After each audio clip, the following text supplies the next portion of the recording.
अन्यसेयो, welcome back guys. आज का जो ड्रामा है लव मी और लव मी नॉट, जिसे हम प्यार करते थे, जिसके ऊपर हमें क्रश था, अगर वो हमारा भाई निकलता है तो क्या हम वो फीलिंग्स को कंट्रोल कर सकते हैं? क्या हमें फिर से प्यार हो सकता है? इसी के बारे में आज इस ड्रामा में हमें सिखाएंगे। और जो हमारा पहला कैरेक्टर है यामाता और हमारा दूसरा कैरेक्टर यूना और काजुकी और रियो। जो नाचान होती है ना, वो बहुत स्वीट है और फेरी टेल की पगली लड़की जो सोचती है कि जो प्रिंस अपने किताबों में रहते हैं वो बाहर निकल के आ जाएगा। उसके अपार्टमेंट में एक नई लड़की आई है, उसका नाम है यामाता, और अपने फीलिंग्स को बताती है कि जो अपार्टमेंट में उसने कभी भी एक लड़के को नहीं देखा। एक नई लड़का आया था जो मेरे ख्वाबों के प्रिंस जैसे, मेरी किताबों के प्रिंस जैसा ही मैच करता है। और मैंने जब उसे देखा मैं देखती ही रह गई। मुझे उससे बात करना था पर मैंने कभी किसी से बॉय के साथ बात नहीं किया, तो मैं हिम्मत ही नहीं कर पाई। तो यहाँ पे हमारा दूसरा कैरेक्टर आता है काज़ाकी यूनाचन के लिए बुक लेके आता देता है क्योंकि उसको बुक्स पढ़ना पसंद था। तो फिर यामाता पूछती, तुमने तो बोला था कि किसी लड़के से बात नहीं करती, तो फिर इससे कैसे? तो वो बोलती है कि ये मेरा बचपन का दोस्त है।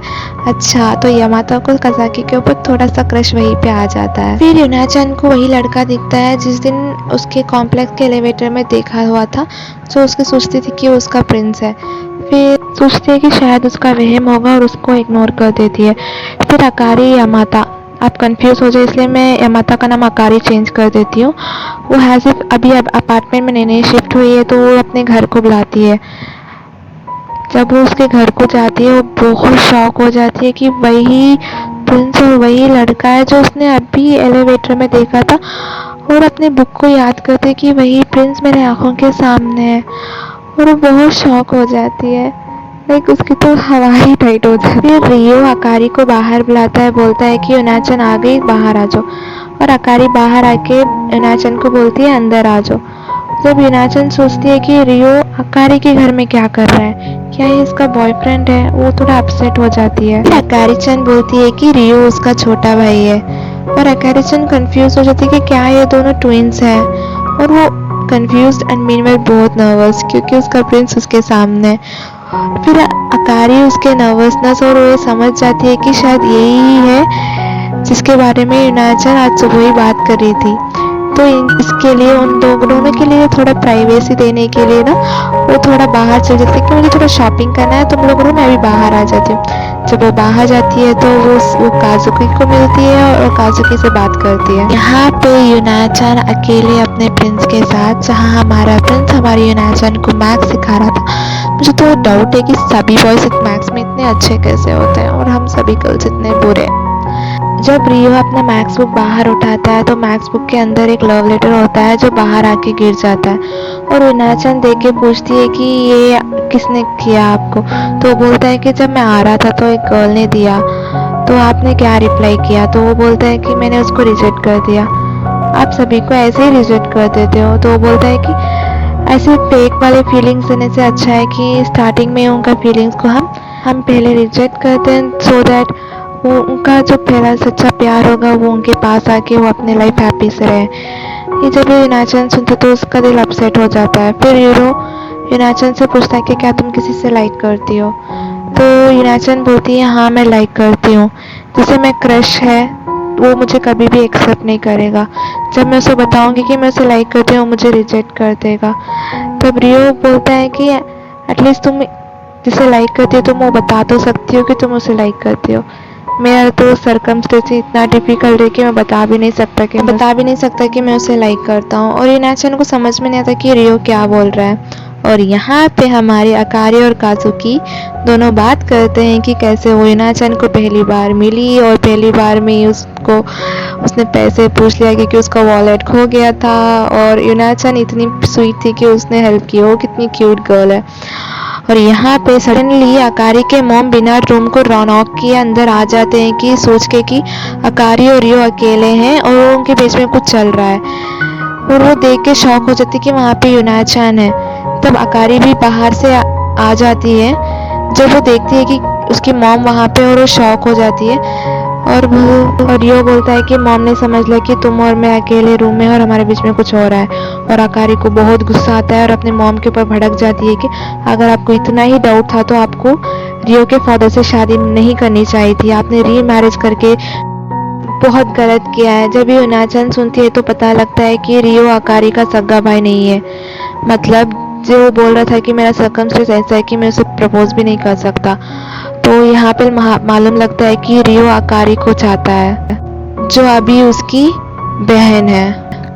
फिर नेक्स्ट डे रियो यूनाचन से मिलता है और सॉरी बोलता है कि कल आपको इतना सब कुछ देखना पड़ा। तो यूनाचन ना अपने सर झुका के ठीक है ऐसे बहुत नर्वस थी। तो अकारी अपने दोनों हाथों से यूनाचन का सर अपलिफ्ट करके बोलता है कि तुम कभी भी नीचे क्यों देखते हो, मैं यहाँ पे हूँ, यहाँ पे देखा करो। और यूनाचन का हार्ट वहाँ पे स्किप हो जाता है। और यहाँ हमारे दो मेल लीड्स अपने एलिवेटर के इंतजार में होते हैं और दोनों बातें करते रहते हैं। और जब बातें करते हैं तो काजुकी रियो को अपने घर बुला के जाता है और रियो वहाँ पे देखता है कि वहाँ पे बहुत सारे मूवीज़ के कैसेट हैं। और रियो पूछता है कि ये बहुत अच्छे हैं, तो काजुकी बोलता है कि बड़े भाई होने का यही फ़ायदा है कि मेरा बड़ा भाई यहाँ पे नहीं रहता, उसे मूवीज़ का बहुत शौक़ है और उसका सभी कैसेट्स मेरे पास है। अच्छा, दोनों मूवीज़ देखते हैं। फिर यूनाचन एक्सीडेंटली रियो को लाइब्रेरी में मिलती है और उसे मैथ्स डाउट्स होते हैं और वो वहाँ पे क्लियर कर रही होती है। और वहाँ पे ही थोड़े गर्ल्स वहाँ पे उनको इंटरप्ट करते हैं, इसलिए रियो बोलता है कि आज के लिए बस। जब वो बाहर आते हैं तो जोर की बारिश होती है, तो बारिश की वजह से रियो अपनी यूनाचन के हाथ पकड़ के बारिश में भाग रहा होता है। तो वहाँ पे दोनों एक टनल के नीचे होते हैं और वहाँ पे रियो बोलता है कि अगर तुम किसी से लाइक करती हो तो तुम्हें बोल देना चाहिए कि तुम उसे लाइक करती हो। ऐसा नहीं है कि तुम अगर एक बार रिजेक्ट हो जाओगी, ऐसा नहीं है कि तुम मर जाओगी, तभी तुम अपने फ्यूचर में आगे बढ़ोगी और तुम्हारा लाइफ अच्छा रहेगा। जब ये यूनाचन सुनती है और वो सोचती है कि शायद मैं एक परफेक्शन रिजेक्शन ले लूँगी रियो से, तो शायद जो मैं उसे फील करती हूँ, जो फीलिंग्स मेरे अंदर है रियो के लिए, सभी चल जाएगा। तो वो अपने फीलिंग्स रियो को बता देती है कि मैं तुमको लाइक करती हूँ और मुझे पता है कि तुम मुझे लाइक नहीं करते हो, मुझे पता है कि तुम मुझे रिजेक्ट कर दोगे। ऐसा नहीं कि बस मुझे अपना फीलिंग्स तुमको बताना था और मुझे आपको फोर्स नहीं करना। तो रियो बोलता है कि सॉरी, मुझे पता नहीं था कि तुम मेरे लिए ऐसे फील करती हो, लेकिन मैं तुम्हारा कन्फेशन को एक्सेप्ट नहीं कर सकता। तो यूनाचन बोलती है कि ठीक है, कोई ना, और वो बहुत अपसेट होती है और अपने बेस्ट फ्रेंड को हग कर लेती है। नेक्स्ट डे अकारी की तबीयत ख़राब हो जाती है, स्पोर्ट्स पीरियड में वो नीचे गिर जाती है और यहाँ पे हमारा काजुकी बहुत हीरोइकली प्रिंसेसली अपने अकारी को हाथों में बाहों में लेके भाग रहा होता है और सभी स्कूल स्टूडेंट्स उनका वीडियो ले लेते हैं। और ये देखो इसके चमचे, रियो के चमचे आके बोलते हैं कि यार ऐसा हुआ और रियो मेरे पास वीडियो तुम देखना चाहोगे रियो। और रियो का तो गुस्सा टून टून हो जाता है और वो आता है अकारी को पानी देने के लिए, बट वहाँ पे काजुकी ऑलरेडी उसको पानी दे चुका होता है और ऊपर से देखिए रियो को बहुत जेलसी फील होता है और रियो जेलसी में अकारी को पूछ ही लेता है क्या तुम काजुकी क्यों लाइक करती हो। और अकारी शॉक हो जाती कि ऐसे क्यों पूछ रहा है और पूछती अच्छा सिबलिंग टॉक्स, ऐसे तो मुझे पसंद नहीं है। तो सडनली रियो अकारी को किस